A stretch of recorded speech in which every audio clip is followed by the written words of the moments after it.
মোদিজি 400 আসন পাবে, গভর্নমেন্ট করতে পারবে না। কোথায় বেশি আসন পাবে মোদিজি? কোথায়?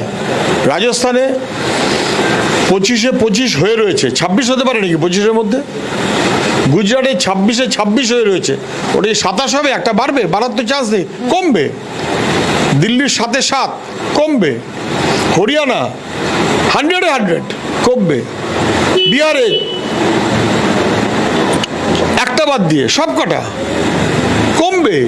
ফলে বিজেপি গোটা ভারতবর্ষে কমবে, এটা সবাই জানে বলে, বিজেপি গভর্নমেন্ট করতে পারবে না এটা বোঝে বলে পশ্চিমবাংলাতে এসে মমতার সঙ্গে রফা করেছে যে ভাই জেলে ঢোকাবো না, জেলে ঢোকানো উচিত। দিল্লি অথবা ঝাড়খণ্ডের মুখ্যমন্ত্রীকে জেলে ঢোকাতে পেরেছে বেঠিকভাবে, অন্যায়ভাবে। যদি ওদের জেলে ঢোকায় তার চাইতে শতগুণ অপরাধী পশ্চিমবাংলার মুখ্য